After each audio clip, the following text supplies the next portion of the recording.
تراویح کی کیا دلیل ہے آپ لوگوں کے پاس؟ کیونکہ شیعہ اسکالر کا دعویٰ تھا کہ تراویح ایک انوویشن ہے، بات کی جاتا ہے، اس کے بارے میں اپنا موقف دے گا، اس کے بعد میں حدیث کوٹ کروں گا۔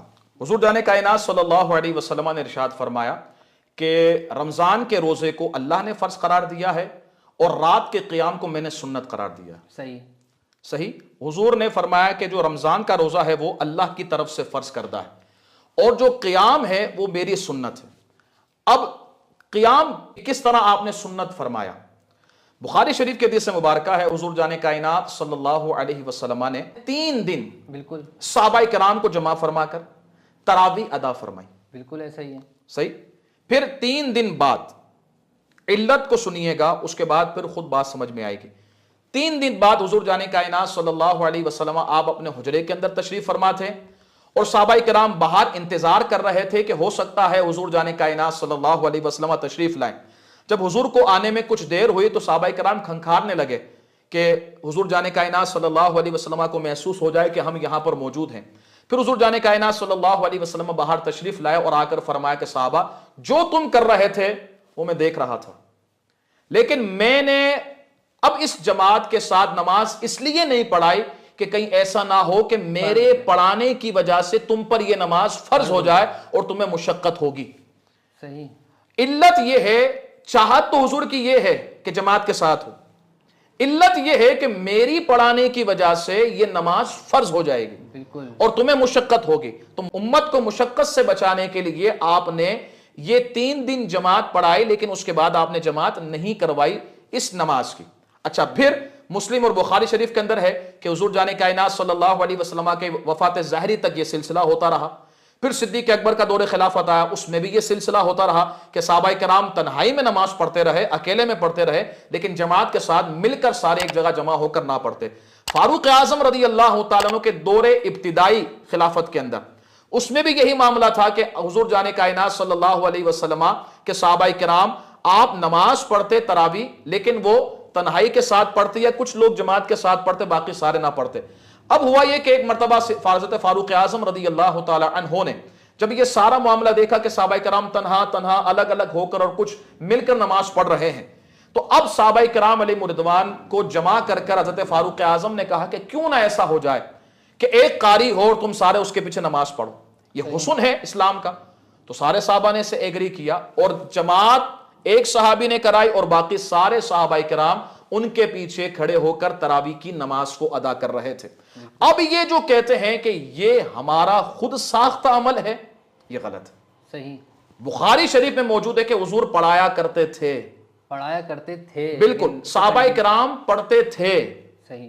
حضرت فاروق اعظم کے دور میں صحابہ کرام پڑھتے تھے، حضرت صدیق اکبر کے دور میں صحابہ کرام پڑھتے تھے، لیکن وہ تنہا پڑھتے تھے۔ حضور نے مستقل نہیں پڑھایا، اس کی وجہ تھی علت کہ فرض نہ ہو جائے۔ جب حضور جان کائنات کا وصال ظاہری ہو گیا تو وہ علت اب ختم ہو گئی، تو حضرت فاروق اعظم نے حسن اسلام اور چاہت مصطفیٰ کو برقرار رکھنے کے لیے یہ جماعت کا اہتمام کیا کہ صحابہ کرام سارے ایک جگہ جمع ہو کر نماز پڑھیں۔ اب حضرت فاروق اعظم رضی اللہ تعالی عنہ کا یہ عمل علیاذ باللہ تعالی گمراہی تھا، تو سب سے پہلا کس کا حق تھا کہ اس کی روک تھام کی جائے؟ جو اس وقت وہاں موجود صحابہ کرام تھے، بالکل ایسا ہی ہے، یا تابعین موجود تھے، کثیر تعداد میں صحابہ کرام تھے، کثیر تعداد میں تابعین تھے۔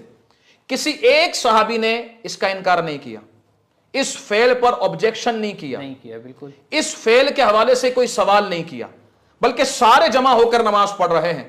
تو یعنی ان سب کا نماز پڑھنا اس بات کی علامت ہے کہ کوئی ایک صحابی، کوئی ایک تابعی اس عمل کو برا نہیں جانتا تھا، اور کسی صحابی کا برا نہ جاننا حدیث مقدسہ کے تحت حضور جان کائنات صلی اللہ علیہ وسلم فرماتے ہیں کہ میری امت گمراہی پر جمع نہیں ہو سکتی۔ تو یہ سارے صحابہ جمع ہیں ایک عمل پر، تو پتہ وہ چلا کہ یہ عمل گمراہیت والا نہیں تھا۔ دوسری بات، حضرت مولا مشکل کشا شیر خدا رضی اللہ تعالی عنہ کے حوالے سے ان کا جو نظریہ ہے وہ سب جانتے ہیں۔ تو اس وقت جب وہ عمل ہو رہا تھا اور جس سے وہ برا کہہ رہے ہیں، گناہ والا عمل کہہ رہے ہیں، گمراہی والا عمل کہہ رہے ہیں، تو کیا ہونا چاہیے تھا؟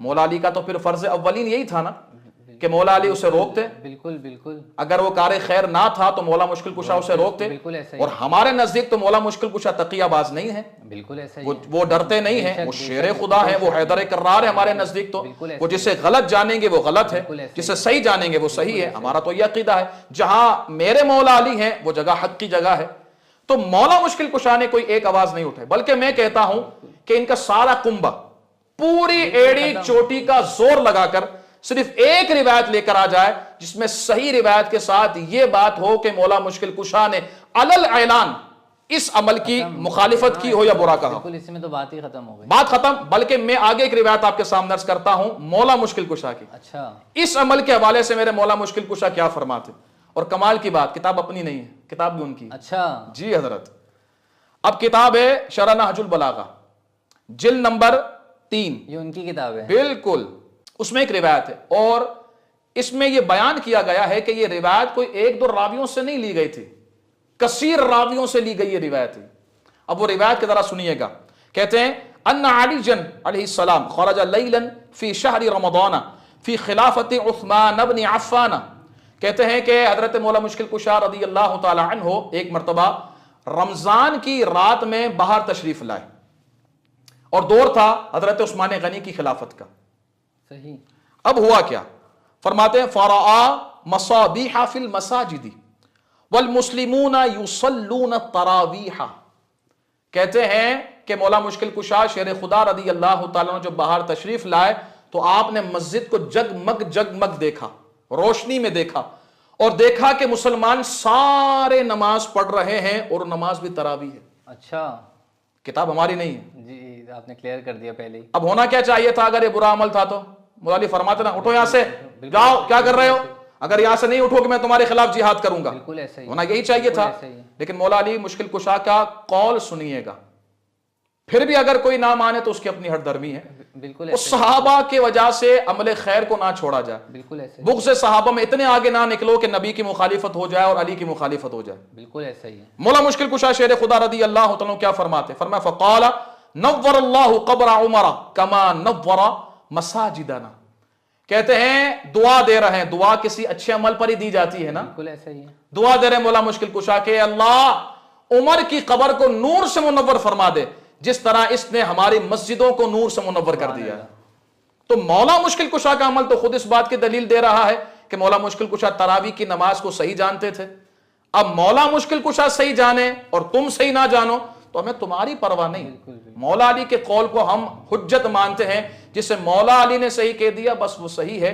عمل کرنے دو لوگوں کو، نیکیاں کرنے دو، نیکیوں سے روکنا شیطان کا کام ہے، شیطان نہ بنے یا شیطان کے چیلے نہ بنے، جو کام دین کا ہو رہا ہے، اچھا ہو رہا ہے، نیکیوں کا کام ہو رہا ہے، اسے ہونے دیں۔